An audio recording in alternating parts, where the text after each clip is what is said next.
வணக்கம் மக்களே. பாருங்கள், இன்றைக்கி திங்கட்கிழமையாட்டு சாயங்காலம் மாடிக்கு வந்திருக்கோம் பூக்கள் பறிக்க. பூக்கள் எல்லாம் கொஞ்சம் நல்லா குறைஞ்சிட்டு பார்த்துருங்க.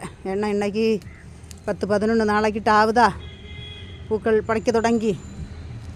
அதனால் பூக்கள் கொஞ்சம் குறைஞ்சிட்டு, ஆனால் திருப்பியும் மொட்டுக்கள் வந்துகிட்டே இருக்குது. பற்றியெல்லாம் நிறைய மொட்டுகள் வந்துக்கிட்டே இருக்குது. துளிர் வாரத்தில் எல்லாம் மொட்டுகள் வந்துகிட்டே இருக்குது.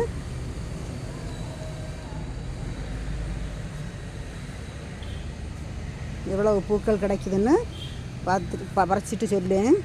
இங்கே பாருங்கள், இந்த முட்டையிலையும் இருவாச்சி இதுலேயும் மொட்டுக்கள் நிறைய குட்டி குட்டியாக வந்துட்டுருக்கு. இதெல்லாம் இதுலேயும் அப்படி தான் பாருங்கள். ஒரு ஸ்டெப்பு மொட்டெல்லாம் வந்து தீந்தாச்சு. அடுத்தது திருப்பியும் துளிர் வந்துகிட்டே இருக்குது.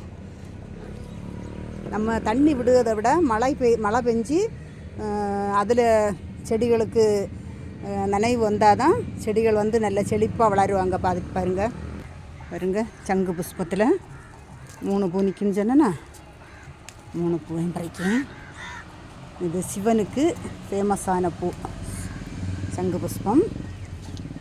செம்பருத்தியில் 3 பூ நிற்கி. இது ஒன்று, இது பாருங்க.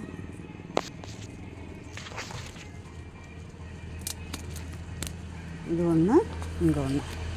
இப்படி இன்றைக்கி 3 செம்பருத்தி பூ பறிச்சிருக்கோம். நாளைக்கு 4 மொட்டு நிற்கி. இல்லைங்களா? 1 2 3, இங்கே 1 4.